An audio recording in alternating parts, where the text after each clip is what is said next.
இயேசு கிறிஸ்துவ நாமத்தினால் அழைக்கப்பட்ட சகோதர சகோதரி அனைவருக்கும் மாலை வணக்கத்தை தெரிவித்துக் கொண்டு நம்ம இன்றைக்கான தெய்வ செய்திக்கு போலாங்க. தொடர்ச்சியா நம்ம என்ன தலைப்பு பார்க்குறோம்னாக்கா, மலை பிரசங்கத்தை பத்தி பார்த்துட்டு இருக்கிறோம். இயேசு கிறிஸ்து மலை பிரசங்கம் ரொம்ப முக்கியமான அவர் செஞ்ச ப்ரீச்சிங்ல முக்கியமான ஒரு ப்ரீச்சிங் அது. அதுல ஒரு கிறிஸ்தவர் எப்படி இருக்கணும்ன்ற அடிப்படையான ஃபவுண்டேஷனல் டாக்டரின்ஸ் அதுல இருக்குது. சரிங்களா? இதெல்லாம் நம்ம செஞ்சாலே போதும், தேவனுக்கு பிரியமான ஒரு வாழ்க்கை வாழலாம்.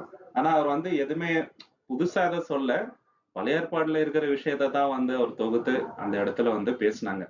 சரிங்களா? அதை நம்ம ஆழமா இயேசு கிறிஸ்துவின் மூலியமாக புரிஞ்சுக்கிறோம். அதுல 21 விஷயத்த நம்ம லாஸ்ட் 3 வீக்ஸா பார்த்துட்டோம். இந்த வீக் இன்னொரு 7 பாயிண்ட்ஸ் அப்படியே கண்டினியூஸா பார்க்கலாம். அதுல ஃபர்ஸ்ட் விஷயம் என்னன்னு பாத்தீங்கன்னாக்கா, கண்கள் முழு சரீரத்துக்கும் விளக்காய் இருக்கிறது அப்படின்றாரு.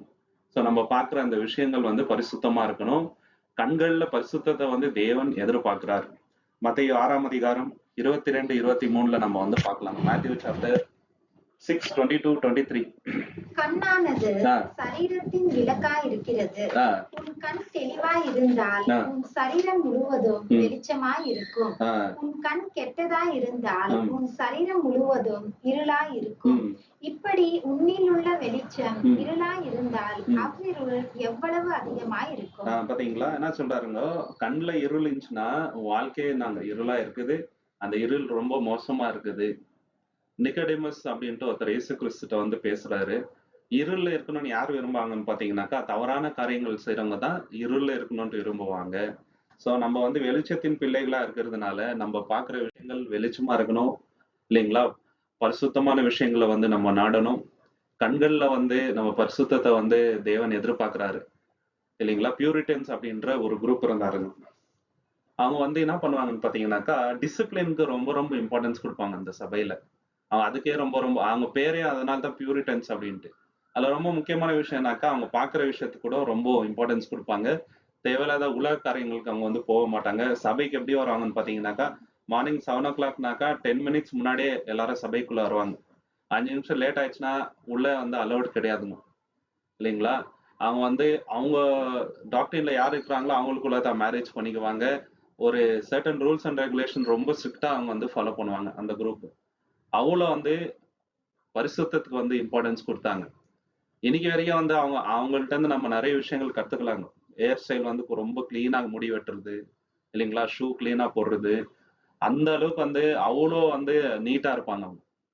அந்த காலகட்டத்திலேயே அந்த அளவுக்கு முக்கியத்துவம் கொடுத்துருக்குறாங்க. ஆனா நம்ம இவ்வளவு சத்தியம் தெரிஞ்சிருந்து கூட பரிசுத்தத்துக்கு நம்ம எவ்வளவு இம்பார்ட்டன்ஸ் கொடுக்குறோம் பாக்குற விஷயங்களா சரி, நடந்துக்கிற விஷயத்துல. இது ரொம்ப ரொம்ப அடிப்படையான ஒரு விஷயம் இல்லைங்களா? கண்கள் கரெக்டா இருந்தாக்கா நம்ம எந்த ஒரு தவறான விஷயத்துக்குள்ள போக மாட்டோம் அப்படின்ட்டு சொல்றாங்க. இது சில எக்ஸாம்பிள் கூட பைபிள்ல நம்ம பார்க்கலாம். ஃபார் எக்ஸாம்பிள், ஃபர்ஸ்ட் ஏவாள் பாவம் செய்யறதுக்கு காரணமே என்னன்னாக்கா, கண்களின் இச்சை தான். ஏன்னா அந்த பழம் பாக்குறதுக்கு ரொம்ப பிளசண்டா இருக்குதுன்னு வசனம் இருக்குதுங்க. அவங்களுக்கு அட்ராக்ஷன் வந்துச்சு பார்த்த உடனே. அதுக்கப்புறம் தான் பறிச்சு அது சாப்பிடுறாங்க. நெக்ஸ்ட் நம்ம எக்ஸாம்பிள் பார்க்கணும்னாக்கா, ஆபிராமும் லோத்தும் என்ன பண்றாங்கன்னாக்கா, நீ இந்த பக்கம் போ, நான் அந்த பக்கம் போறேன்னும் போது லோத் என்ன பாக்குறாருனாக்கா, அந்த ஊர் பாக்குறதுக்கு ரொம்ப அழகா இருந்துச்சு. ஏதேன் தோட்டத்தை போல இருந்தது அப்படின்ட்டு வசனம் இருக்குதுங்க. அதுதான் அவர் கண்களுக்கு தெரிஞ்சதே தவிர, அந்த ஊர்ல பாவம் இருக்குதா, அங்க போனாக்கா தேவனுக்கு நம்ம உண்மையா இருக்க முடியுமா? ஏன்னா கண்களுக்கு முன்னாடி அவ்வளவு அருவருப்பான விஷயங்கள் அவர் தினந்தோறும் பார்த்திருப்பாரு அந்த ஊர்ல இல்லைங்களா? இப்ப இருக்கிற அமெரிக்கா மாதிரி ரொம்ப ரொம்ப ஒர்ஸ்டான ஒரு ஊருங்க இல்லைங்களா? பாக்குறதுக்கு நல்லா செழிப்பா இருக்குது. ஆனா அந்த ஊர்ல நடக்கிற அருவருப்பான காரியங்கள் அவ்வளவு ஒர்ஸ்டா இருந்தது இல்லைங்களா? இப்ப கூட ரீசெண்டா லாஸ்ட் வீக் நியூஸ்ல நம்ம பார்த்திருப்போம். பெங்களூர்ல காலேஜ் ஸ்டூடெண்ட்ஸ்க்கு கிட்டத்தட்ட 7,000 ஸ்டூடெண்ட்ஸ்க்கு எய்ட்ஸ் வந்துக்குதுங்க. பெங்களூர்லங்க, வெளியில எங்க சொல்லுங்க, பெங்களூர்ல நடந்துக்குதுங்க. ரொம்ப ரொம்ப அவ்வளோ ஒர்ஸ்டா பயன்கிறாங்க இப்ப இருக்கிற யங்ஸ்டர்ஸ். பரிசுத்தத்துக்கு அவ்வளவு இம்பார்ட்டன்ஸ் இல்லைங்க. கேட்கும் போது நம்மளுக்கே ஒரு மாதிரி கிபர்னு ஆயிடுச்சுங்க. இப்படி ஆயிட்டுக்கிறாங்க நம்ம பசங்க அப்படின்னு சொல்லிட்டு. நம்ம ஊர்ல இல்லைங்களா? வெளியூர்ல இருக்க பத்தி நம்ம பேசி என்ன இருக்குதுங்க, நம்ம இதுல நம்ம ஃபர்ஸ்ட் இதா இருக்கணும். இந்த உலகத்துல நம்ம பசங்க ரொம்ப பரிசுத்தத்துக்கு இம்பார்ட்டன்ஸ் கொடுக்கலன்னா நம்மளும் தவறான வழியில போறதுக்கு 1000 வழிகள் இங்க இருக்குது இல்லைங்களா? நீதிமொழிகள் 4ஆம் அதிகாரம் 25ல இருந்து 27. Proverbs chapter 4, 25-27. உன் கண்கள் ஆ, நேராய் நோக்க கடவது, ஆ. உன் கண்ணிமைகள் ம். உனக்கு முன்னே செவ்வையாய் பார்க்க கடவது. இதன் அடிப்படையில தான் இயேசு அங்க பேசிட்டு இருக்கிறாருங்க. கண்கள் வந்து உடலுக்கு விளக்கா இருக்கிறதுன்ட்டு. சோ நேரா நீ பார்க்கணும், தவறான விஷயத்த பார்க்க கூடாதுன்னு அங்கேயே பேசுறாருங்க பழைய ஏற்பாட்டிலே தேவன். கண்டிப்பா பண்ணுங்க சிஸ்டர். உன் கால்நடையை ஆ, சீர்தூக்கிப் பார், ஆ, உன் வழிகள் எல்லாம் ஆ, நிலைவரப்பட்டிருப்பதாக. ஆ. வலது புறமாவது ம். இடது புறமாவது சாயாது, அதே. ஆ, உன் காலை தீமைக்கு ஆ. விலக்குவாயாக. ஃபர்ஸ்ட் நம்ம என்ன பார்க்கிறோம்? கண்ணுக்கு அட்ராக்ஷனா இருந்தா அப்படியே அந்த சைடு கால் திரும்பும். இல்லைங்களா? போற வழியில அப்படியே தியேட்டர்ல ஏதோ மூவி இருந்துச்சுனாக்கா அங்க போகணும்னு தோணும். இல்லைங்களா? ஃப்ரெண்ட்ஸ் அங்க விளையாடிட்டு இருந்தா டைம் பாஸ் பண்ணாக்கா அங்க போகணும்னு நம்மளுக்கு தோணும். ஏன்னா கண்கள பார்த்தவுடனே மனசுல ஒரு ஆசை வருது அதன் மேல. ஆனா அதுல நம்ம வந்து ரொம்ப ரொம்ப இதா இருந்தோம்னு வச்சுக்கங்களேன், கண்களுக்கு அந்த இச்சைக்கு இடம் கொடுக்காத இருந்தா, கண்டிப்பா அதுல இருந்து தப்பிக்கலாங்க. யோசேப்பு அப்படிதான் வந்து என்ன பண்ணாருங்க, கண்களின் இச்சைக்கு அவர் இடம் கொடுக்கல. இல்லைங்களா? அவங்க அந்த அந்த இந்த ஸ்திரீ எவ்வளவோ அவங்கள வந்து டெம்ப்ட் பண்றாங்க யோசேப்ப. ஆனாலும் அவர் என்ன பண்றாரு, அந்த இடத்த விட்டு ஓடிறாருங்க. இல்லைங்களா? நீதிமொழிகள் 17:24 கூட சொல்றாரு பாருங்க. ப்ராவர்ப்ஸ் 17:24. ஞானம் ஆ, புத்திமானுக்கு முன்பாக இருக்கும், ஆ, மூடனுடைய கண்களோ ஆ. பூமியின் கடையாந்தரங்களுக்கு போகும். பாத்தீங்களா? ஞானம் யார்கிட்ட இருக்குதுனாக்கா, புத்திமான் கிட்ட. ஆனா மூடனோட கண்ணு பூமியில கடையாந்த வரைக்கும் போகும். எங்கெல்லாம் வந்து பிளஷர்ஸ் இருக்குதோ, எங்கெல்லாம் வந்து அருவருப்புதோ, அங்கெல்லாம் வந்து கண்ணு வந்து ஆராயுது. அப்படியே போதுங்க. அலைப்பாயுது. நம்ம வந்து அலைப்பாய விடக்கூடாது நம்மளோட ஆசைய. கண்கள்ல வந்து பரிசுத்ததா தேவன் அந்த சைடுல வந்து தவறு இருந்துச்சுன்னா நம்ம அங்க என்ன பண்ணணும்? இப்போ யோபு சொல்றாரு இல்லைங்களா? கண்கள்ல நான் வந்து உடன்படிக்கை பண்ணியிருக்கேன் அப்படின்றாரு. அதே போல தாவீது என்ன சொல்றாரு? என் கண்களுக்கு முன்பாக தீமையானது ஒன்றுமே நான் வைக்க மாட்டேன் அப்படின்றாருங்க. இப்படிதான் தேவனோட பிள்ளைகள் இருக்கணும். இல்லைங்களா? அது மட்டும் இல்லாம தேவன் என்ன சொல்றாருனாக்கா, கண்கள்ல வந்து நம்ம பரிசுத்தத்தை வச்சோம்னு வச்சுங்களேன், நான் உங்களை ஆசீர்வதிக்கிறேன்ட்டு வாக்குத்தத்தமே தராரு. ஏசாயா 33ஆம் அதிகாரம் 15, 16. Isaiah chapter 33, 15 and 16. நீதியாய் நடந்து ஆ, செம்மையானவைகளை பேசி ஆ, இடுக்கண் செய்வதால் ஆ, வரும் ஆதாயத்தை வெறுத்து ஆ, பரிதானங்களை வாங்காதபடிக்கு ஆ. தன் கைகளை உதறி உதறி ரத்தம் சிந்துவதற்கான ஆ, யோசனைகளை கேளாதபடிக்கு ஆ, தன் செவியை அடைத்து அழைத்து பொல்லாப்பை காணாதபடிக்கு ஆ, தன் கண்களை மூடுகிறவன் எவனோ பாத்தீங்களா? பொல்லாப்பை காணாதபடிக்கு தன் கண்களை மூடுகிறவன் எவனோ, ஆ, அவன் உயர்ந்த இடங்களில் வாசம் பண்ணுவான். உயர்ந்த இடத்துல நான் அவனை வைக்கிறேன்றாருங்க. உண்மையிலேயே இது 100% உண்மை. இல்லைங்களா? இப்போ அந்த காலத்துல இருந்த பரிசுத்தவான்கள் வந்து கண்களுக்கு இச்சை இடம் கொடுத்திருந்தா, நிச்சயமாக அவங்களால நீதியின் வழியில நடந்திருக்க முடியாது. யார் வேணா எடுத்துக்கலாங்க. ஃபர்ஸ்ட் எக்ஸாம்பிளே இயேசு கிறிஸ்து தான். கண்களின் இச்சைக்கு அவர் இடம் கொடுக்கல. இல்லைங்களா? அப்புறம் பவுல பார்க்கலாம், பேதுருவ பார்க்கலாம். யாருமே கண்களின் இச்சைக்கு இடம் கொடுக்கலங்க. ஒன்ஸ் தேவனோட வழியில நடக்கணும் முடியும். அப்படி இருக்கிறவங்கள உயர்ந்த இடத்துல நான் வைக்கிறேன்றாரு. கண்டினியூ பண்ணுங்க சிஸ்டர். கன்மலைகளின் ஆ, அரண்கள் ஆ, அவனுடைய உயர்ந்த அடைக்கலமாகும். ஆ, அவன் அப்பம் அவனுக்கு கொடுக்கப்படும், ஆ, அவன் தண்ணீர் அவனுக்கு நிச்சயமாய் ஆ, கிடைக்கும். தண்ணீர் நிச்சயமாக கிடைக்கும். இப்போ உலகமே 2 விஷயத்த நோக்கி தான் போறாங்க. ஒண்ணு வந்து ஃபுட்டு, இன்னொன்னு ஃபேஷனு, அதுக்கப்புறம் வந்து என்னங்க மணி. இதெல்லாம் வந்து இப்ப இருக்கிற யங்ஸ்டர்ஸ்க்கு இருக்கிற ஆசைங்க. இது 3 விஷயம் தாங்க. நல்லா ஜாலியா லைஃப் என்ஜாய் பண்ணணும். கண்களுக்கு எதெல்லாம் அழகாப்படுதோ அதையெல்லாம் அனுபவிக்கணும்ன்ற தாட்ஸ். அது தேவனுக்கு அருவருப்புங்க. இல்லைங்களா? எல்லாத்தையும் அனுபவிக்க எனக்கு என்னங்க ரைட்ஸ் இருக்குது. ஆனா எதுவுமே எனக்கு பெனிஃபிஷியல் கிடையாதுன்றாருங்க பவுல். இல்லைங்களா? சோ நம்ம கண்கள் கரெக்டா இருக்குதான்னு எப்படி பார்க்கலாம்னாக்கா, கேர்ஃபுல்லா வந்து நம்ம எதை பார்க்கணும், பார்க்கக்கூடாதுன்னு சூஸ் பண்ணுவாங்க. இப்போ சேனல்ஸ் கூட 1000 சேனல்ஸ் இருக்குது டிவி ஓபன் பண்ணா. எல்லாத்தையும் பார்க்கலாம்னாக்கா பார்க்கக்கூடாது. இல்லைங்களா? எது நம்மளுக்கு தேவையோ அதை மட்டும் தாங்க அதுல பெனிஃபிட் இருக்கான்ட்டு. கிரிக்கெட் பார்த்தா தப்பு இல்லைங்க. ஆனா ஒரு நாள் ஃபுல்லா அதையே உட்காந்து பார்த்துன்னு இருக்கக்கூடாதுங்க. எப்பயாவது ஒரு தடவை பார்த்தா அதுல ஒன்றும் தப்பு இல்ல. அது சிம்பிளா சொல்லணும்னாக்கா எதுக்குமே நம்ம அடிமை ஆயிடக்கூடாதுங்க. சில லேடிஸ்க்கெல்லாம் எப்படின்னாக்கா சீரியல் பார்க்கலனாக்கா அவங்களுக்கு தலையே வெஞ்சிரும். இல்லைங்களா? சீரியல் பார்த்தே ஆகணுங்க. இல்லைனாக்கா அவங்களுக்கு ஒரு மாதிரி ஆயிடும். சில பேருக்கு எப்படின்னாக்கா அந்த பிக் பாஸ்ன்னு ஒரு ப்ரோகிராம் இருக்குதுல்ல, அது பார்க்கலன்னா அவங்களுக்கு ஒரு மாதிரி மென்டல் ட்ராமாவே ஆயிடுது. அந்த அளவுக்கு என்ன பண்றாங்க, அந்த அளவுக்கு கண்களின் இச்சைக்கு இடம் கொடுத்து வச்சிருக்கிறாங்க இப்போ. ஆனா அத தயாரிக்கிறவங்களும் ஜனங்களுக்கு எது வந்து மைக்குதோ அந்த மாதிரி விஷயங்கள தான் இது பண்ணுதுங்க. அது இப்போ என்ன பாத்தீங்கன்னாக்கா, இன்னும் வந்து அருவருப்பான ப்ரோகிராம்ஸ் வந்து அவங்க தயாரிச்சுட்டே வராங்க. ரொம்ப ரொம்ப எச்சரிக்கையா இருக்கணும். 2வது வந்து நம்ம இமேஜினேஷன்ல கூட தவறான விஷயம் வராதபடிக்கு எச்சரிக்கையா இருக்கணும். தவறான தாட்ஸ் கண்டிப்பா வரும். யங்ஸ்டர்ஸ்க்கும் வரும், வயசானவங்களுக்கும் வரும். ஆனா நம்ம என்ன பண்ணணும், தேவனே இது அருவருப்புன்னு சொல்லிட்டு நம்ம அந்த விஷயத்த வந்து இது பண்ணணும் இல்லைங்களா? தேவனுடைய சத்தியத்துல ஃபோக்கஸ் பண்ணணும் நம்ம. தவறான வேர்ல்ட்லி டெம்டேஷன்ஸ்க்கு இடம் கொடுக்க கூடாது இல்லைங்களா? நம்மளுடைய அட்டென்ஷன் தேவனுடைய சித்தத்தின் மேலே வைக்கணும் எப்பவுமே. ஸோ பரிசுத்தத்தை வந்து தாட்ஸ்ல கூட நம்ம வைக்க இது பார்க்கணும் இல்லைங்களா? ஏக்கான் அப்படின்றவர் இருந்தாரு. அவர் என்ன பண்ணாரு, அந்த ஊர்ல போனவனே நிறைய நகை பணம்லாம் இருக்கிறத பார்த்து ஆசை வந்துருந்துங்க. யாருக்கும் தெரியாத ஒழிச்சு வச்சுக்கிறாரு. அதனால தேவன் அவருக்கு தண்டனை கொடுத்தாருங்க. கண்களின் இச்சை பாருங்க, ஒருத்தரோட உயிரே வந்து எடுக்கிற லெவல் ஆயிடுச்சு. கண்களின் இச்சையினால ஏவாளும் பாவம் பண்ணாங்க. இன்னைக்கு வரைக்கும் அதனால நம்ம அனுபவிச்சுட்டு இருக்கிறோம் இல்லைங்களா? கண்களின் இச்சையினால சிம்சன் என்ன பண்ணாருங்க, தவறான ஒரு பொன் பின்னாடி போனாரு. அவ்வளவு பெரிய பாடி இருந்துச்சுங்க அவருக்கு, நிறைய பவர் இருந்துச்சு. அவ்வளவு இருந்தும் வேஸ்ட் ஆக போச்சு. ஏன்னா கண்களின் இச்சைக்கு இடம் கொடுத்துட்டாரு இல்லைங்களா? அவங்க அப்பா அம்மா எவ்வளவு சொல்றாங்க அது நம்ம ஃபேமிலிக்கு செட்டு வராதுன்ட்டு. ஆனா அவர் என்ன சொல்றாரு, எனக்கு அதை கட்டி வைங்கன்ட்டு அவரு ஒத்த காலில் நிக்கிறாருங்க இல்லைங்களா? சோ அந்த மாதிரி நம்ம கண்களின் இச்சைக்கு இடம் கொடுக்க கூடாம எச்சரிப்பா இருக்கணும். கண்கள் கரெக்டா இருந்துச்சுனாக்கா தவறான வழியில போகாதபடிக்கு நம்ம எச்சரிக்கையா இருக்கலாம். நெக்ஸ்ட் இயேசு என்ன சொல்றாருனாக்கா, 2 எஜமான்களுக்கு ஊழியம் செய்ய முடியாதுன்றாரு. மத்தேயு 6:24. Matthew chapter 6:24. 2 எஜமான்களுக்கு ஊழியம் செய்ய ஒருவனாலும் கூடாது. ஒருவனை பகைத்து மற்றவனை சிநேகிப்பான், அல்லது ஒருவனை பற்றிக் கொண்டு மற்றவனை அசட்டை பண்ணுவான். தேவனுக்கும் உலக பொருளுக்கும் ஊழியம் செய்ய உங்களால் கூடாது. பாத்தீங்களா, இந்த மாதிரி யாரும் பேலன்ஸ் பண்ணவே முடியாதுங்க. ஒண்ணு தேவனை முழுமனதோட நம்ம இது பண்ணலாம், இல்லைன்னா என்ன பண்ணாங்க பணத்து பின்னாடி போலாம். ரெண்டுத்தையும் பேலன்ஸ் பண்ணணும்னு நினைச்சா முடியவே முடியாது, யாராலும் முடியாதுங்க. ஆனா ஒண்ணு மட்டும் தேவன் நம்மளுக்கு வாக்குத்தத்தை கொடுத்துட்டாருங்க. நம்ம தேவனோட வழியில நடந்தா நம்ம தேவை எல்லாத்தையும் சந்திக்கிறாருங்க. படிக்கணுமா, தேவன் அதுக்கு நம்மளுக்கு வழி நடத்துறாரு. ஆடம்பரத்துக்கு வழி என்னங்க தேவன் வந்து இடம் கொடுக்கறதுல நம்ம தேவைகள் எல்லாத்தையுமே தேவன் நிச்சயமா சந்திக்கிறாருங்க.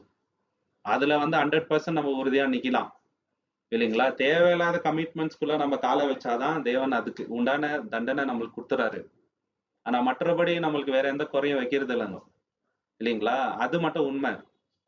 ஸோ யோசுவா என்ன சொல்றாருனாக்கா, இன்னைக்கு நீங்க வந்து முடிவு பண்ணிக்கோங்க நீங்க யார வந்து வணங்குவீன்ட்டு. ஆனா நானும் என் வீட்டாரையும் கர்த்தரையே சேவிப்போன்றாரு. யோசுவா 24:15. ஆனால் நீங்கள் கர்த்தருக்கு சேவை செய்வது உங்களுக்கு பிடிக்காததாக இருந்தால் நீங்கள் இன்று யாருக்கு சேவை செய்வீர்கள் என்பதை தெரிந்தெடுத்துக் கொள்ளுங்கள். நான் மற்றும் என் வீட்டாரோ கர்த்தரையே சேவிப்போம். பாத்தீங்களா, நானும் என் வீட்டாரும் கர்த்தரையே சேவிப்போம். அப்புறம் எலியா என்ன பண்ணாரு தெரியுங்களா, அவர் வந்து கூப்பிடுறாரு, இந்த பால வணங்குறவங்களை கூப்பிட்டுட்டு அந்த தீர்க்கதரிசிக்கு முன்னாடி சேலஞ்ச் பண்றாரு. அப்போ இஸ்ரேல் ஜனத்தை திட்டாரு, எவ்வளவு நாள் 2 ஒப்பீனியன்ல இருப்பீங்க? யெகோவா தேவனானால் அவரையே சேவிங்க, பாகால் வந்து தேவன்னா அவரை வந்து சேவிங்க. கொஞ்ச நாள் அவரை போய் சேவிக்கிறது, கொஞ்ச நாள் இங்க வர்றது, என்ன அதுன்ட்டு அவங்களை திட்டுறாங்க. இப்போ நம்மளுக்கும் அந்த மாதிரி தாட்ஸ் வருதுங்க. சில சமயம் தேவனுக்கு உண்மையா இருக்கிறோம், சில சமயம் தேவனோட வார்த்தைக்கு எதிராக செயல்படுறோம். அது உண்மைதான் இல்லைங்களா? தேவனுக்கு எவ்வளவு மனசு பேஜாராகும் அதனால. ஒரு ஒப்பீனியன்ல நம்ம வந்து ஸ்டாண்டா இருக்கணும், நிலை நின்று நிக்கணும். இங்க கொஞ்ச நாள் அங்க கொஞ்ச நாள் அப்படி மாத்தி மாத்தி இருக்கக்கூடாதுங்க இல்லைங்களா? அப்புறம் ஓசியா தீர்க்கதரிசி மூலமா தேவன் என்ன சொல்றாருன்னா, இந்த ஜனங்களோட இதயம் பிரிக்கப்பட்டு இருக்குது, டிவைட் ஆயிட்டு இருக்குதுன்றாரு. ஓசியா 10:2. அவர்கள் இருதயம் பிரிக்கப்பட்டிருக்கிறது. போதுங்க சிஸ்டர். என்ன சொல்றாரு, their hearts are divided அப்படின்றாரு இல்லைங்களா? டிவைடட்னா கொஞ்சம் தேவன் கொஞ்சம் உலகம் கொஞ்சம் பாவம் அப்படின்னு. நம்மளது டிவைடடா இருக்கக்கூடாது. யோசிச்சு பார்க்கணுங்க, டிவைடடா இருக்குதா அப்படின்னு சொல்லிட்டு இல்லைங்களா?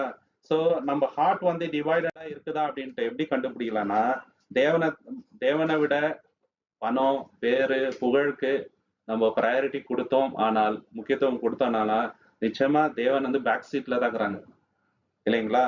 இதயம் டிவைட் ஆயிட்டு இருக்குதுன்னு தான் அர்த்தம். இப்போ லோத்தோட மனைவி அப்படித்தான் இருந்தாங்க இல்லைங்களா?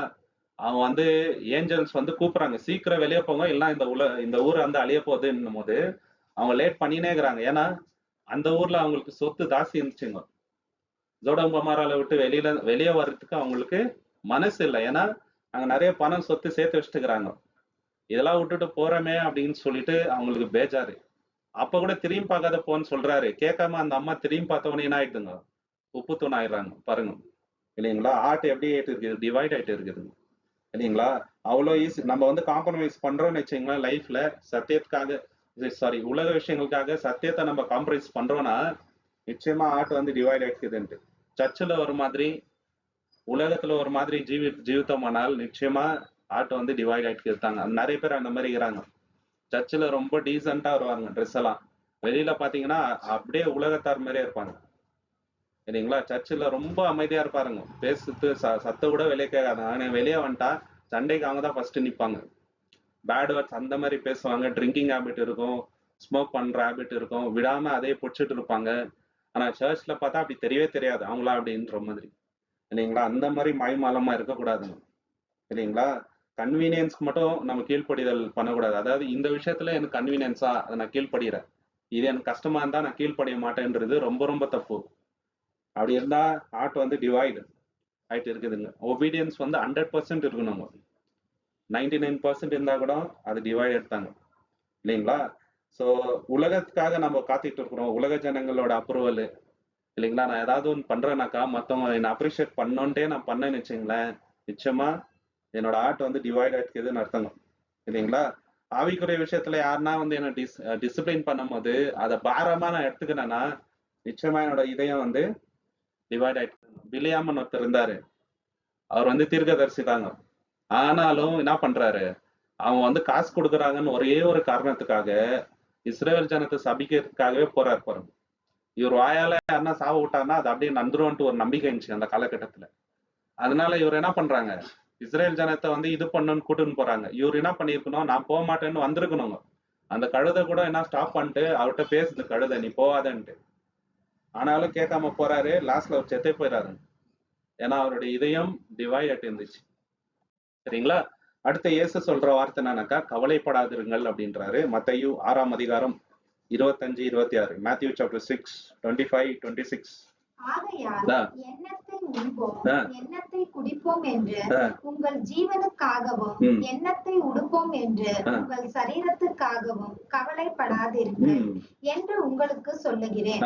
ஆகாரத்தை பார்க்கிலும் ஜீவனும் உடையை பார்க்கிலும் சரீரமும் விசேஷித்தவைகள் அல்லவா? ஆகாயத்து பட்சிகளை கவனித்து பாருங்கள், அவைகள் விதைக்கிறதும் இல்லை, அறுக்கிறதும் இல்லை, களஞ்சியங்களில் சேர்த்து வைக்கிறதும் இல்லை, அவைகளையும் உங்கள் பரமபிதா பிழை பூட்டுகிறார். அவைகளை பார்க்கிலும் நீங்கள் விசேஷித்தவர்கள். அவைகளை பார்க்கிலும் நீங்க விசேஷித்தவர்கள். ஏன் கவலைப்படுறீங்க? தேவன் என்ன வாக்குத்தத்தத்தை கொடுத்தாருன்னா, நீ பயப்படாதே, நான் எப்போதுமே உன் கூட இருக்கிறேன்ட்டாரு. இல்லைங்களா? ஏசாயா 41:10 சொல்றாரு பாருங்க. ஐசாயா 41:10, நீ பயப்படாதே, நான் உன் கூட தான் இருக்கிறேன் அப்படின்றாரு எப்பவுமே. பயப்படாதே, நான் உன்னுடனே இருக்கிறேன். திகையாதே, நான் உன் தேவன். நான் உன்னை பலப்படுத்தி உனக்கு சகாயம் பண்ணுவேன். என் நீதியின் வலது கரத்தினால் உன்னை தாங்குவேன். இதுக்கு சிறந்த உதாரணம் இஸ்ரேல் ஜனத்தை எடுத்துக்கலாம். அவங்க எவ்வளவு தவறு பண்ணாருங்க இல்லைங்களா? ஆனா இன்னைக்கு அவங்கள வந்து தேவன் நிலை கொண்டு நிறுத்த வச்சிருக்கிறாருங்க. சின்ன நாடுதான் இல்லைங்களா? இதுல 2 விதமான கருத்து இருக்குதுங்க. லெப்ட் விங்ல இருக்கிறவங்க எல்லாருமே இஸ்ரேலுக்கு அகேன்ஸ்ட் தாங்க. வேர்ல்ட்ல லெஃப்ட்ல இருக்கிறவங்க எல்லாருமே அகேன்ஸ்ட் தாங்க. கம்யூனிஸ்டா இருக்கட்டும், இல்ல டிராவிடியன் தியாலஜில இருக்கிறவங்க எல்லாருமே வந்து இஸ்ரேலுக்கு அகேன்ஸ்ட் தான். ஆனா நம்ம வேதத்தின் அடிப்படையில பார்க்கும்போது இஸ்ரேல் வந்து 2000 வருஷமா அவங்க வந்து ஒரு நாடே இல்லாம நாடோடிகளா ஒவ்வொரு ஊரா தெரிஞ்சிருந்தாங்க. ஹிட்லர் வந்து 60 லட்சம் பேர் ஒரே நாள்ல சாவடிச்சு கூட இன்னைக்கு ஒரு நாடா தேவன் அவங்களை நிலை கொண்டு வைத்திருக்கிறார். இதை யாரும் வந்து மறுக்கவே முடியாதுங்க. இல்லைங்களா? வேர்ல்ட்ல இருக்கிற டாப் மோஸ்ட் சயின்டிஸ்ட் எல்லாமே அந்த ஊர்ல இருக்கிறவங்க தான். வேர்ல்ட்லயே வந்து ரொம்ப பாப்புலரான ரிச் பீப்புள், ரொம்ப ரொம்ப இன்ஃபுளுன்ஷியலான பிளேசஸ்ல எல்லாம் அவங்க இருக்கிறாங்க. இது காரணம் வந்து என்னன்னு பாத்தீங்கன்னாக்கா, தேவன் அவங்களுக்கு கொடுத்த அந்த வாக்குத்தத்தம் தான், வேற எதுவுமே கிடையாது. இல்லைங்களா? இதை யாருமே மறக்க முடியாதுங்க. நம்ம கண் முன்னாடி அப்படியே தெரியுது. வேற எந்த நாடுமே உலகத்துல நம்ம கை இப்படி காட்டவே முடியாது. 2000 வருஷம் வேற எங்கேயும் இருந்துட்டு இப்போ ஒரு நாடா ஃபார்ம் ஆயிட்டு இன்னைக்கு வேர்ல்டுக்கே சேலஞ்ச் கொடுக்குறாங்க அவங்க. இல்லைங்களா? அவங்க ஃபாரா அகேன்ஸ்டான்றது நம்ம செகண்டரா விட்டுலாம். ஆனா வேதத்தின் அடிப்படையில பார்க்கும்போது தேவன் அவங்க கூட இருக்கிறது வந்து உண்மைங்க. அதனாலதான் இன்னைக்கு வரைக்கும் அவங்கள யாரையும் ஒன்றும் பண்ண முடியல. எவ்வளவு இது பண்ண கூட அவங்க வந்து தைரியமா தான் இருக்கிறாங்க. இல்லைங்களா? ஏசாயா 55:22. Isaiah chapter 55:22. Sorry, Psalms chapter 55:22. சங்கீதம் 55:22. கர்த்தர் மேல் உன் பாரத்தை வைத்து விடு, அவர் உன்னை ஆதரிப்பார். நீதிமானை ஒருபோதும் தள்ளாட. பாத்தீங்களா? நீதிமான ஒரு பொழுதும் அவர் வந்து தள்ளாட விடுறது இல்ல. இல்லைங்களா? இப்ப ஆபிரகாம் ஒரு நீதிமான். அவருக்கு வந்து ஒரு டெஸ்ட் இருந்துச்சு. ஆனா தேவன் என்ன பண்ணாருங்க, அவருக்கும் வந்து என்ன பண்ணாரு, அந்த டெஸ்ட்ல அவர் அவர் வந்து அவர் நீதிமான் விளங்கம் பண்ண பிறகு அங்க வந்து தேவன் என்ன பண்ணாரு, அவருக்கு ஒரு ஆடை வந்து ப்ரொவைட் பண்ணாரு. உன்னை நான் ஆசீர்வதித்தேன் அப்படின்றாரு. அந்த ஆசீர்வாதம் இன்னைக்கு வரைக்கும் இஸ்ரேல் ஜனத்தின் மேல அப்படியே இருக்குது இல்லைங்களா? எவ்வளவு அவங்களுக்குன்னா ரொம்ப பெரிய நேஷன்ஸ் ரஷ்யா இருக்கட்டும், யுஎஸ்ஏ இருக்கட்டும், அவங்களே ஒரு ஒரு நிமிஷம் யோசிக்கிறாங்க அவங்களுக்கு விரோதமா எதனா பண்றதுக்கு. அந்த லெவல்ல வந்து தேவன் வச்சிருக்கிறாருன்னா இது சாதாரண விஷயமே இல்லைங்க. ஹியூமன்லி இம்பாசிபிள் இல்லைங்களா? அட்டர்லி அது வந்து ஹியூமன்லி இம்பாசிபிளான ஒரு விஷயம். இஸ்ரேல் வந்து இவ்வளோ பிரச்சனைகள் இருந்து கூட அவங்க வந்து தைரியமா நிக்கிறாங்கனாக்கா அதுக்கு ஒரே ஒரு காரணம் தேவனோட பேக்கப் இருக்கிறதுனால தான். ஆதியாகமம் 22:14, ஜெனசிஸ் 22:14. ஆபிரகாம் அந்த இடத்துக்கு யெகோவா ஈரே என்று பெயரிட்டார். அதனாலே கர்த்தருடைய பர்வதத்திலே பார்த்துக் கொள்ளப்படும் என்று இந்நாள் வரைக்கும் சொல்லப்பட்டு பாத்தீங்களா? கர்த்தர் எல்லாத்தையும் பார்த்துக் கொள்வார். அதனாலதான் அவருக்கு யெகோவா ஈரே என்ற பெயர் இருக்குது. இன்னைக்கு வரைக்கும் பார்த்து கொண்டு தான் இருக்கிறாரு. இஸ்ரேலையும் பார்த்து கொண்டு தான் இருக்கிறாரு, நம்மளையும் பார்த்துட்டு தான் இருக்கிறாங்க ஒவ்வொரு நாளும் இல்லைங்களா? அவரு எல்லாமே செய்யறாரு கரெக்டான டைம்ல. ஆனா நம்ம காத்துட்டு இருக்கணும். தாவீது வயசானிட்ட பிறகு ஒரு விஷயத்த சொல்றாருங்க, எனக்கு இப்ப வயசாயிடுச்சு, ஆனா நீதிமான் வந்து சாப்பாடுக்கு பசியா இருந்தது நான் இது வரைக்கும் பார்த்ததே இல்லைன்றாருங்க அவரு. அது வந்து சங்கீதம் 37:25, சாம் சாப்டர் 37:25. நான் இளைஞனாய் இருந்தேன், முதிர் வயது உள்ளவனும் ஆனேன், ஆனாலும் நீதிமான் கைவிடப்பட்டதையும் அவன் சந்ததி அப்பத்துக்கு இறந்து திரிகிறதையும் நான் காணேன். பாத்தீங்களா? அப்பத்துக்காக அவங்க பசங்க வந்து அலையிறதோ இல்லைங்களா, அவங்க கைவிடப்பட்டதோ நான் இது வரைக்கும் பார்த்ததே இல்லைன்றாருங்க. அது உண்மை. தேவன் கை விடுறது இல்லைங்க. இன்னொரு இடத்துல என்ன சொல்றாருனாக்கா, சிங்க குட்டிகள் கூட பட்டினா இருக்கும், ஆனா ஆண்டவரை தேடுறவங்களுக்கு எந்த குறையும் வராதுன்றாரு இல்லைங்களா? எப்போதுமே தேவனை தேடுற நம்மளுக்கு எந்த குறையும் வராது. கரெக்டான டைம்ல எல்லாமே பண்ணிட்டு தாங்க இருக்கிறாரு இல்லைங்களா? சில சமயம் வர்றது பிரச்சனைகள், ஆனா அதுக்கும் தேவன் தீர்வு கொடுத்துறாரு. நம்மளுக்கு மேலான நம்மளால தாங்க முடியாத லெவலுக்கு பிரச்சனை தருவதில்ல இல்லைங்களா? சோ நம்ம தேவனை வந்து முழுமையா நம்புறோம் அப்படின்றதுக்கு அடையாளங்கள் என்னன்னு பாத்தீங்கன்னா, பேனிக் ஆக மாட்டாங்க. எதனா ப்ராப்ளம் வரும்போது ஐயோ இது எப்படி நான் வந்து சமாளிக்க போறேன், என்ன ஆக போகுது என்னோட ஃபியூச்சர் அப்படின்ட்டு பேனிக் ஆக மாட்டோம். மாறாக என்ன பண்ணுவோம், தேவன் கிட்ட போயிட்டு நம்ம மனசை வந்து ஊற்றுவோம், ஜெபிப்போம் இல்லைங்களா? எதுக்கும் கவலைப்படாமல் தேவனோட டைமுக்காக காத்துட்டு இருப்போம். சில விஷயங்கள் நம்ம எதிர்பார்க்காத பாக்குற மாதிரி நடக்காது. அப்ப தேவனோட டைம் கரெக்ட், நம்ம காத்துட்டு இருக்கணும்னு தோணும் இல்லைங்களா? தேவன் தினசரி நம்மளுக்கு கொடுக்குற விஷயங்கள் இருக்குது பாருங்க, ப்ராவிஷன். அதுல நம்ம மனரம்யமா இருப்போம். பவுல் அத்தா சொல்றாருங்க, நான் வந்து எந்த விதத்துல இருந்தாலும் இல்லைங்களா நான் மனரம்யமா இருக்கிறேன் அப்படின்ட்டு சொல்றாரு இல்லைங்களா? ஒரு அன்சர்டனான சுச்சுவேஷன், ஹோப்லெஸ்ஸான ஒரு சுச்சுவேஷன் வருதுன்னா நாளைக்கு என்ன நடக்க போகுதுன்னு கூட தெரியல நமக்கு, ஆனாலும் தேவன் பார்த்துக்குவாருன்ற நம்பிக்கை நம்மகிட்ட இருக்கும். எப்போ நம்மள்கிட்ட அந்த அளவுக்கு விசுவாசம் இருந்தாள் இல்லைங்களா, பேஷண்டா இருப்பாங்க. ஓகே, தேவன் வந்து இரு நாள் வரை எப்படி காத்தார் அப்படின்றத யோசிச்சு பார்த்துனே இருப்போம் நம்மளுக்கு பிரச்சனை வரும்போது. இதெல்லாம் வந்து நமக்கு தேவன் மேல முழுமையா நம்பிக்கை இருக்கிறதுக்கு அடையாளம். இப்போ ஜாரேபத் ஊர்ல ஒரு விதவை இருந்தாங்க. அவங்க கிட்ட கடைசியா வந்து சாப்பிட்றதுக்கு ஒரே ஒரு வேளை ஃபுட்டு தான் இருந்துச்சு. அப்போ அந்த எலியா தீர்க்கதரிசி என்ன சொல்றாரு, இதை எனக்கு கொடுங்கன்னும் போது அந்த அம்மா தேவன் மேல விசுவாசம் வச்சு கொடுத்துறாருங்க. இது ஒண்ணுதான் எங்களுக்கு இருக்குது, நாயா அது உங்களுக்கு தரணும் அப்படின்ட்டு அவங்க வந்து எதிர்த்து பேசல. தேவன் மேல நம்பிக்கை வச்சு அவங்களுக்கு வந்து கொடுத்துட்றாங்க. ஏன்னா ஊர் ஃபுல்லா நாங்க பஞ்சம் வந்துட்டு இருக்குது, ரொம்ப கொடூரமான காலகட்டம், இருக்கிறதே கொஞ்சம் தான் ஃபுட்டு, அது அவங்களுக்கு அவங்க பசங்களுக்கு இருக்குது இல்லையா? ஆனா அந்த அம்மா என்ன பண்றாங்க, பரவாயில்ல தேவனுடைய ஊழியக்காரர் கேட்கிறாரா நம்ம கொடுப்போம்னு சொல்லிட்டு கொடுத்துறாருங்க. தேவன் அவங்களை வந்து என்ன பண்ணாரு, ஆசீர்வதிச்சாரு. இந்த மாதிரி இருக்கணும் நம்பிக்கைனா இல்லைங்களா? அடுத்து வந்து இயேசு கிறிஸ்து சொன்ன வார்த்தை, யாரையும் என்ன பண்ணக்கூடாது, நியாய தீர்ப்பு பண்ணக்கூடாதுன்றாருங்க அநியாயமா இல்லைங்களா? அவரு சரியில்லை இவர் சரியில்லை, நம்ம மத்தவங்களை ஜட்ஜ் பண்ணிட்டே இருந்தோம்னா ஒருத்தரை லவ் பண்ண முடியாதுங்க இல்லைங்களா? எல்லாருக்கிட்டையும் ஒரு ஒரு குறை இருக்குது, ஏன்ட்டே இருக்குது இல்லைங்களா? சபையில எல்லாருக்கிட்டையுமே ஒரு ஒரு குறை இருக்குது. குறை இல்லாத சபையே இல்லை, குறை இல்லாத மனுஷனே கிடையாதுங்க. சின்ன சின்ன குறை இருக்கும். டாக்டரின்ல குறை இல்லை, நம்மளோட சத்தியத்துல குறை இல்லை, நம்ம கிட்டதான் குறை இருக்குது இல்லைங்களா? மத்தேயு 7:1-3, மேத்யூ சாப்டர் 7:1-3. நீங்கள் குற்றவாளிகள் என்று தீர்க்கப்படாதபடிக்கு மற்றவர்களை குற்றவாளிகள் என்று தீர்க்காதிருங்கள். ஏனெனில் நீங்கள் மற்றவர்களை தீர்க்கிற தீர்ப்பின்படியே நீங்களும் தீர்க்கப்படுவீர்கள். நீங்கள் மற்றவர்களுக்கு அளக்கிற அளவின்படியே உங்களுக்கும் அளக்கப்படும். நீ உன் கண்ணில் இருக்கிற உத்திரத்தை உணராமல் உன் சகோதரன் கண்ணில் இருக்கிற துரும்பை பார்க்கிறது. பாத்தீங்களா, ஃபர்ஸ்ட் உன் கண்ணுல இருக்கிற அழுக்க பாரு, அப்புறம் உன்னோட பிரதரோட இதுல இருக்கிறது பாருன்றாரு. ஆனா நம்ம ஜாஸ்தி நம்ம மத்தவங்களோட கண்ணுல இருக்கிற அழுகதான் பாக்குறது இல்லையா? இப்ப இயேசு கிறிஸ்து ஒரு எக்ஸாம்பிள் எடுத்துக்கலாங்க. அவர் வந்து பர்ஃபெக்ட்னா அவர் ஒண்டிதான், வேற யாரும் இல்லை இல்லைங்களா? இந்த உலகத்துல வந்த மனிதர்கள்லயே இயேசு கிறிஸ்து மாதிரி நீதிமான், அவரை மாதிரி பர்ஃபெக்டா இருந்த மனுஷன் யாருமே இல்லை. அவர் வந்து எல்லாரையும் நியாய தீர்ப்பு பண்ணிட்டே போயிருந்திருந்தா நம்மளுக்கு ரட்சிப்பே வந்திருக்காதுங்க இல்லைங்களா? அவர் ஒரு நிமிஷம் இவனுக்காக நான் ஏன் சாவணும் அப்படின்னு நினைச்சிருந்தா நம்மளுக்கு என்ன, நம்ம நீதிமானா ஆயிருக்க முடியாது. அவர் பார்த்தவங்க எல்லாருக்கிட்டையும் மிஸ்டேக் செஞ்சு கூட இந்த 12 பேரும் ரொம்ப ரொம்ப என்னங்க தவறான வழியில இருந்தவங்க தான். ஒருத்தர் ஒரு மாதிரி இருக்காங்க. அதுல ஒருத்தர் வந்து திருடன் இல்லைங்களா? அவருக்கு அந்த திருட பழக்கம் இருந்துச்சு. இதெல்லாம் இயேசு கிறிஸ்துக்கு நல்லாவே தெரியும். ஆனா அவங்கள வெறுக்கலங்க அவரு. அவங்களுக்காகவும் மறித்தாருங்க இல்லைங்களா? யாரையும் வந்து அனாவசியமா அவர் வந்து ஜட்மெண்டெல்லாம் இல்லைங்க. அதனாலதான் ஒரு இடத்துல சொல்றாரு, நான் நியாயம் தீர்க்க வரல, எல்லாருக்கும் ரட்சிப்பு கொடுக்கத்தான் நான் வந்துக்கிறேன்றாங்க அவர் இல்லைங்களா? நீதிமொழிகள் 21:2 Proverbs chapter 21:2. மனுஷனுடைய வழி அவனுடைய பார்வைக்கு செவ்வையாய் இருக்கும், கர்த்தரோ இருதயங்களை தராசுக்கு பிடிக்கிறார். பாத்தீங்களா, இதயத்தை தான் தராசுக்கு தேவன் வந்து பிடிக்கிறார் இல்லைங்களா? அதனால அநியாயமா ஒருத்தரை வந்து தப்பா நெகட்டிவா நம்ம வந்து பேசக்கூடாது இல்லைங்களா? ஜட்ஜ்மெண்டலா இருக்கக்கூடாது. ஜட்ஜ்மெண்டலா பார்த்துட்டோம்னு வச்சுங்களேன், யார்கிட்ட இருக்கிற பாசிட்டிவான விஷயமும் நம்மளுக்கு கண்களுக்கு தெரியவே தெரியாது. எல்லாரும் தப்பானவங்கள தான் நம்மளுக்கு வந்து தெரியும் இல்லைங்களா? நம்மளுக்கு அவங்க கிட்ட இருக்கிற நல்ல விஷயத்த நம்ம பார்த்துட்டோம்னு வச்சுங்களேன், அது நம்மளுக்கு போதுமானது. நெகட்டிவான விஷயத்த தேவன் பார்த்துக்குவாரு.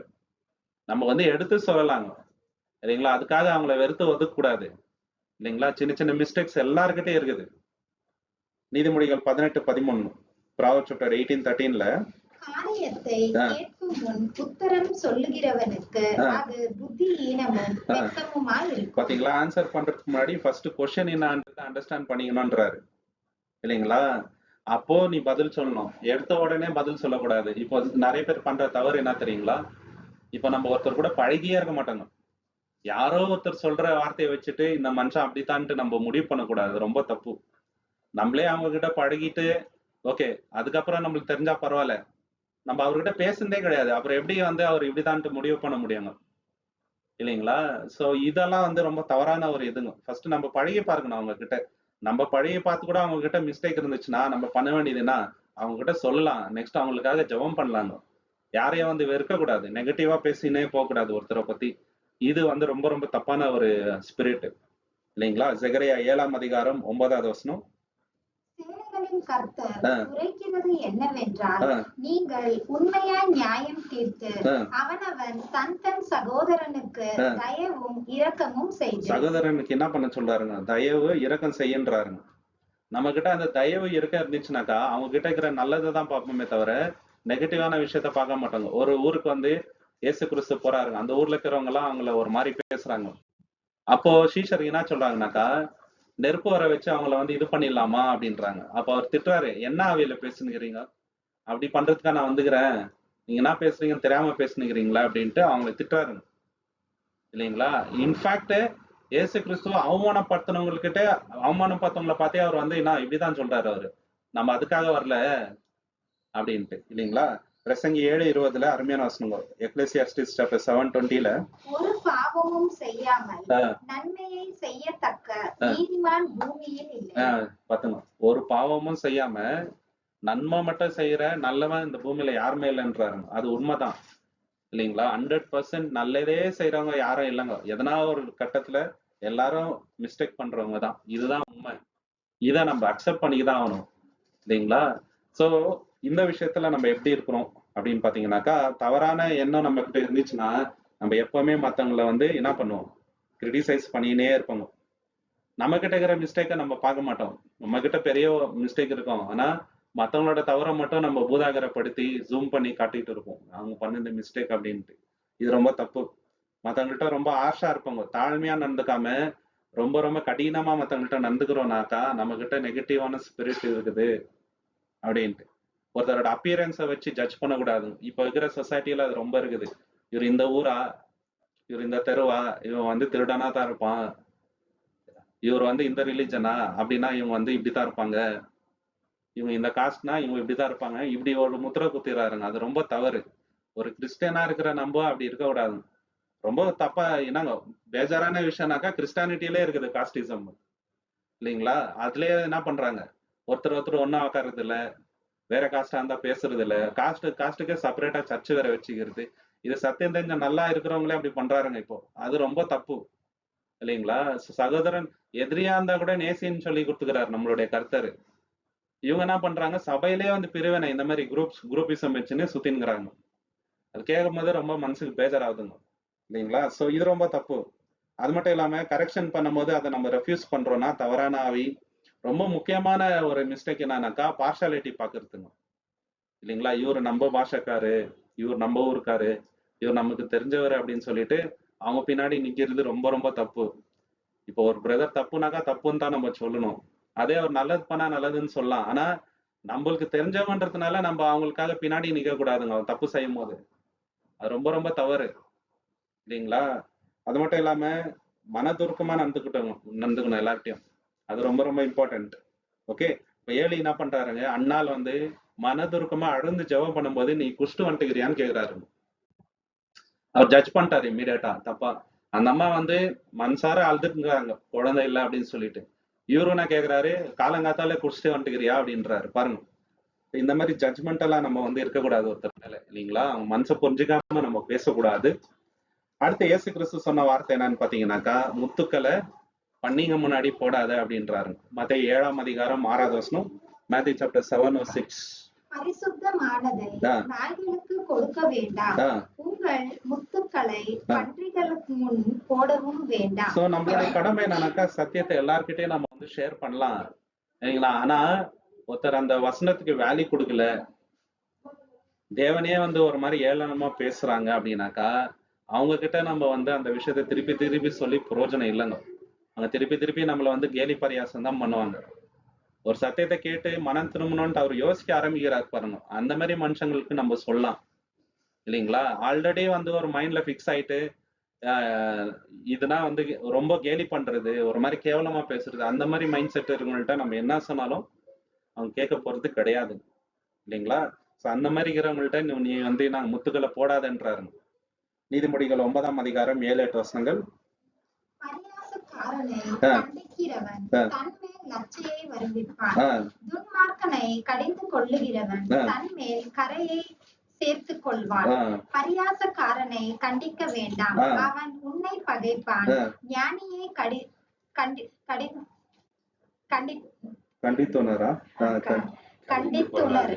அவன் உன்னை நேசிப்பான். பாத்தீங்களா? ஞானியா இருக்கிறவர் கண்டித்து கொண்டா அவர் வந்து நேசிக்குவாருங்க. அதே மூடர்கிட்ட கண்டித்தோம்னு வச்சுங்க, நம்மள எதிரி மாதிரி தான் பார்ப்பாரு. இந்த மூடரா இருக்கிறவர்கிட்ட ஆர்கியூ பண்றது கூட கஷ்டங்க. ஏன்னா இங்கிலீஷ்ல கூட ஒரு ப்ராப்ளம் இருக்குது, டோன்ட் ஆர்கியூ வித் ஃபூல் அப்படின்ட்டு. ஏன்னா அவங்க வந்து அவங்க சொல்றதே தான் திருப்பி திருப்பி சொல்லிட்டு இருப்பாங்க.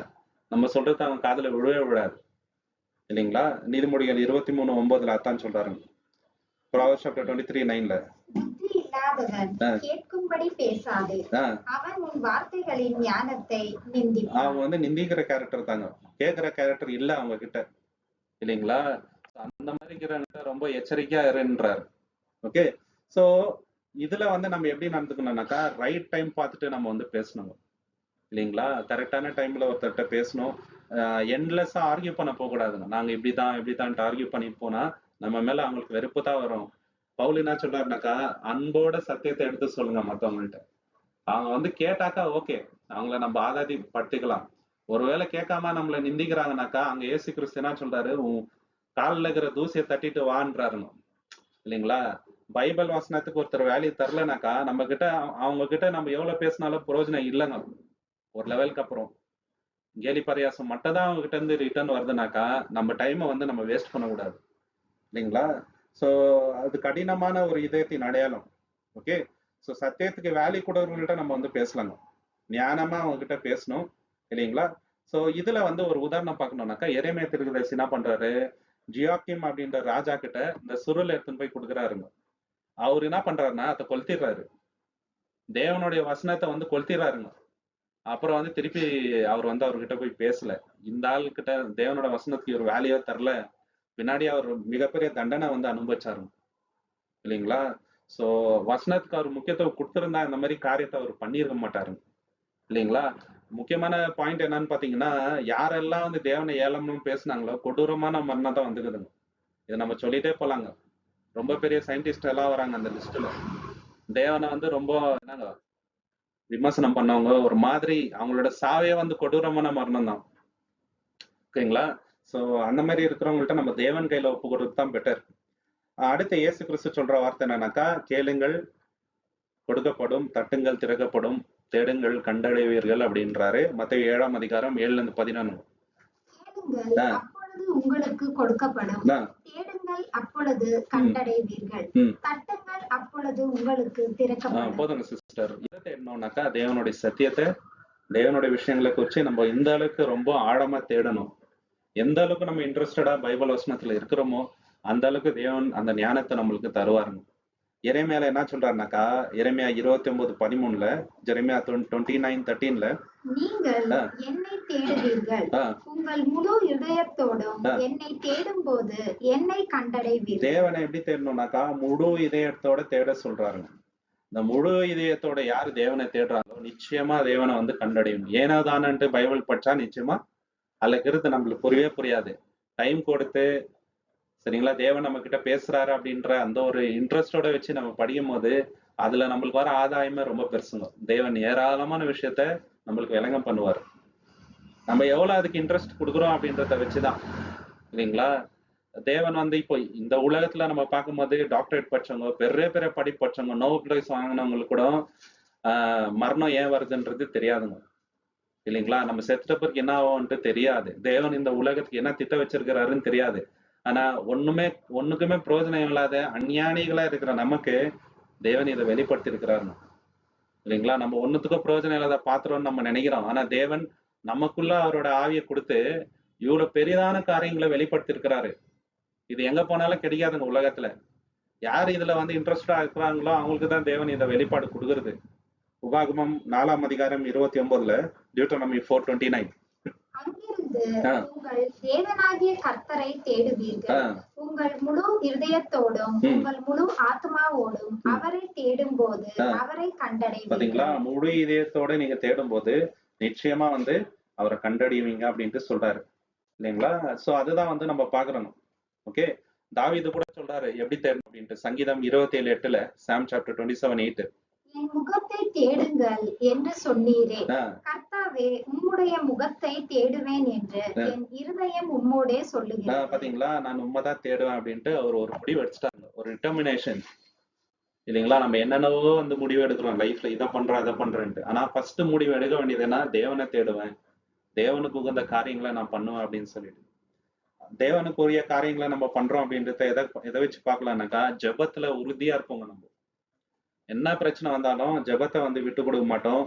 சத்தியத்தை வந்து ரொம்ப டிலிஜென்ட்டா தேடுவாங்க, வசனத்தை இல்லைங்களா. தேவனுக்காக காத்திருப்போம் பொறுமையா. நம்ம தேவனுடைய பிரசனத்தை தான் அதிகமா விரும்புமே தவிர அவரோட ஆசீர்வாதத்தை வந்து செகண்டரியா நம்ம வந்து வைப்போம்.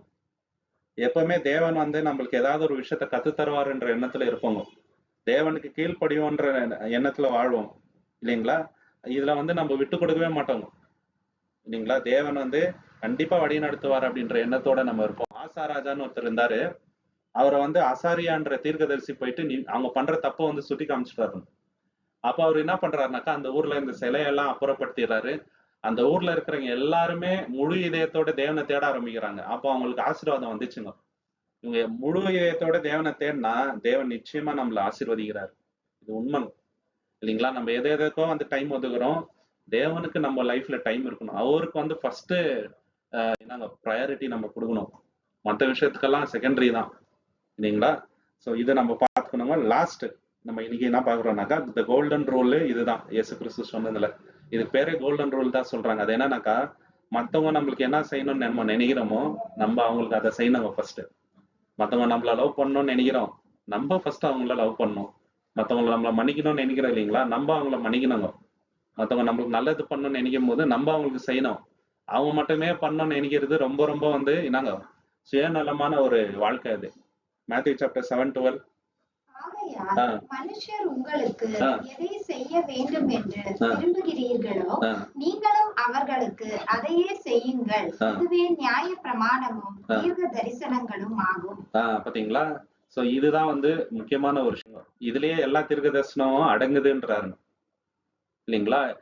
இத நம்ம பண்ணிட்டோம்னு வச்சுங்களேன், எல்லா நியாயப்பிரமாணத்தையும் நம்ம ஃபாலோ பண்ண மாதிரி ஆயிடுது. இது ரொம்ப முக்கியமான ஐடியலான விஷயம். கிறிஸ்டியன்ஸ் எல்லாருக்குமே வந்து அடித்தளம் இதுதாங்க இல்லையா?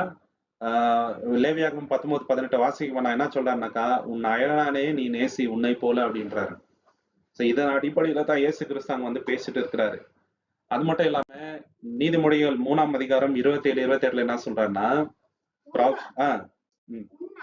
செய்யக்கூடுமானால் அதை பெறத்தக்கவனுக்கு நன்மை செய்யாமல் இராதே. பாத்தீங்களா? உனக்கு வந்து மத்தவங்களுக்கு நல்லது செய்யறவர்களுக்கு தேவன் என்ன பண்ணிக்கிறாரு? கிஃப்ட் கொடுத்திருக்கிறாரு. செய்ய முடிஞ்சு கூட நீ செய்யாம இருக்க கூடாது. யாக்கோபுல என்ன சொல்றாருங்க? உனக்கு நன்மை செய்ய தெரிஞ்சிட்டோம் நீ பண்ணாம இருந்தீனா அது உனக்கு பாவம்ன்றாரு இல்லைங்களா? நன்மை செய்ய தேவன் உனக்கு எல்லா வல்லமையும் கொடுத்திருக்கிறாரு. ஹெல்ப் பண்ற அளவுக்கு உன்கிட்ட கேப்பபிலிட்டி இருக்குது. ஆனா அதெல்லாம் தெரிஞ்சுட்டு நீ சைலண்டா இருந்தீனாக்கா அது உனக்கு பாவம். கண்டினியூ பண்ணுங்க சிஸ்டர். 28. உன்னிடத்தில் பொருள் இருக்கையில் உன் அயலானை நோக்கி போய் வா, நாளைக்கு தருவேன் என்று சொல்லாதே. பாத்தீங்களா? உன்கிட்ட இருக்குது வச்சுக்கினே வந்து மத்தவங்கள்ட்ட இல்லைன்ட்டு சொல்லாத அப்படின்றாரு. இதெல்லாம் வந்து பேசிக்கான குவாலிட்டி இல்லைங்களா? சோ நம்ம கிட்ட இருக்கும் போது நம்ம உதவி பண்ணலாங்க. தேவன் பாக்குறாரு. கண்டிப்பா தேவன் வந்து அதெல்லாம் தேவனுடைய கணக்குல தான் போய் சேருது. இந்த சிறியவர்கள் நீங்க எது பண்ணீங்களோ அதை நீங்க எனக்கு தான் பண்ணீங்க அப்படின்றாரு இல்லைங்களா? சோ இது ரொம்ப இம்பார்ட்டன்டான விஷயம். யோபு வந்து அப்படிதான் இருந்தாருங்க. அவரோட லைஃப்ல நம்ம கத்துக்க வேண்டிய விஷயம், ஏன் வந்து தேவன் அவரை வந்து உத்தமர், சன்மார்க்கர், நீதிமானு, பொல்லாப்பு விழுகினவரு, இவரை போல என்ன பயப்படுறவங்க யாருமே பூமியில இல்லைன்ட்டு ஏன் சொன்னார்னா, அவர்கிட்ட அந்த மாதிரி குவாலிட்டி இருந்துச்சுங்க. மத்தவங்க உதவி பண்ற எண்ணம் அவர்கிட்ட இருந்துச்சு. யோபு 31ஆம் அதிகாரம் 13-15. ஜோப் சாப்டர் 31, 13-15. என்னிடத்தில் வழக்காடுகிற என் வேலைக்காரனாவது என் வேலைக்காரியாவது தன் நியாயத்தை எனக்கு தெரிவிக்கும் போது நான் அதை அசட்டை பண்ணினது உண்டானால் தேவன் எழும்பி வரும்போது நான் என்ன செய்வேன்? அவர் விசாரிக்கும் போது நான் அவருக்கு என்ன உத்தரவு சொல்லுவேன்? கர்ப்பத்திலே என்னை உண்டாக்கினவர் அவனையும் உண்டாக்கினவர் அல்லவா? ஒருவர் தானே எங்களை கர்ப்பத்தில் ரூபப்படுத்தினவர்.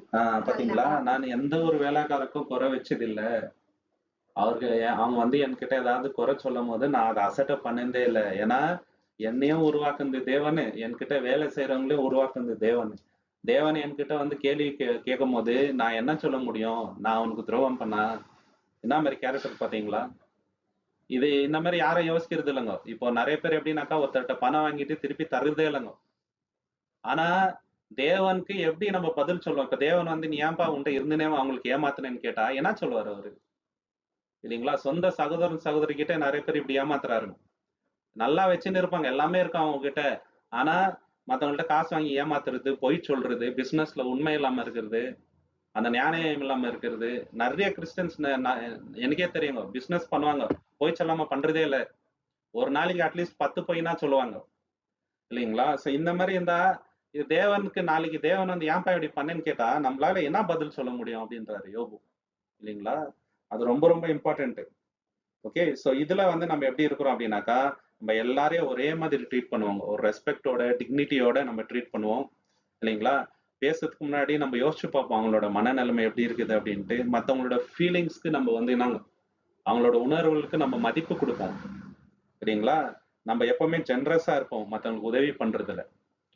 நம்மளுக்கு லாபமே வரலன்னா கூட மற்றவங்களுக்கு உதவி பண்றதுக்கு நம்ம நிற்போங்க இல்லைங்களா?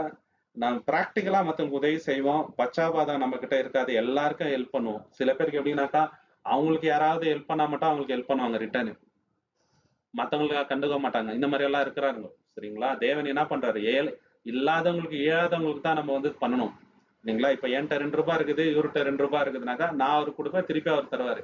மாத்தி மாத்தி குத்துன்னு இருக்கிறதுல என்ன இருக்குதுங்க? ஆனா அதே நம்ம வந்து நம்மளுக்கு கொடுக்க முடியாதவங்களுக்கு கொடுத்தோம்னா அதுல ஒரு தேவனுக்கு என்னங்க மகிமை உண்டு இல்லைங்களா? சோ அது ரொம்ப ரொம்ப இம்பார்ட்டன்ட். அது மட்டும் இல்லாம அவங்க தவறு செய்யும் போது நம்ம இம்மிடியட்டா ஃபர்கிவ் பண்றதுக்கு ரெடியா இருப்போம் இல்லைங்களா? ஸோ எதெல்லாம் ஆப்பர்ச்சுனிட்டி நம்மளுக்கு கிடைக்குதோ வாய்ப்பு, அந்த ஆப்பர்ச்சுனிட்டிஸ்லாம் பயன்படுத்தி மற்றவங்களுக்கு நம்ம ஆசீர்வாதமா இருப்போம். இதெல்லாம் என்ன எதோட அடையாளம்னாக்கா, மற்றவங்களுக்கு நம்ம வந்து உதவிகரமா இருக்கிறோம், இந்த ரூலை வந்து நம்ம ஃபாலோ பண்ணிட்டு இருக்கிறோம்னு அர்த்தம். ஸோ அந்த மாதிரி நம்ம இருந்தோம்னு வச்சுங்களேன், நம்ம லைஃப்ல தேவன் எப்பவுமே ஆசீர்வதிப்பார். ஷூனம் அப்படின்ற ஊர்ல ஒரு ஸ்திரீ இருந்தாங்க. அவங்க என்ன பண்றாரு, அவங்க கிட்ட தேவன் வந்து வீடு இருந்துச்சு அவங்களுக்கு. அது அந்த ஊழியக்காருக்கு ஒரு ரூம் ஒதுக்கி வைக்கிறாங்க. அவங்க வந்தா தங்கட்டும் அப்படின்ட்டு அவங்களுக்கு தேவையான எல்லாத்தையும் வந்து சந்திக்கிறாங்க. அதனால தேவன் என்ன பண்ணாரு, அவங்க பையன் செத்துட்ட பிறகு அவங்கள உயிர்த்தல வச்சாரு. காரணம் என்னன்னாக்கா, அந்த அம்மா கிட்ட இருந்த மனசுங்க இல்லைங்களா, எதுவும் எதிர்பார்க்காம செய்த உதவி. அவங்க வந்து அவர் வந்து ஆசீர்வதிக்குவாரு, அவங்களுக்கு ஏதாவது நல்லது பண்ணுவாங்கன்ற எண்ணத்துல வந்து அந்த அம்மா பண்ணல இல்லைங்களா. அவர் தேவனுடைய ஊழியக்காரு, நம்ம அதை பண்ணணும்ன்ற ஒரு நல்ல ஒரு மனசாட்சியோட பண்றாங்க. தேவன் வந்து அவர் ஆசீர்வதித்தாங்க. சரிங்களா. இதே போலதான் நம்மளுடைய கேரக்டரா இருக்கணும். தேவன் தாமே இந்த வசனங்களை ஆசீர்வதிப்பாராக. இன்னும் நிறைய விஷயங்களை நம்ம நெக்ஸ்ட் வீக் பார்க்கலாம். ஒரு எல்லாருக்குமே நன்றிகள்.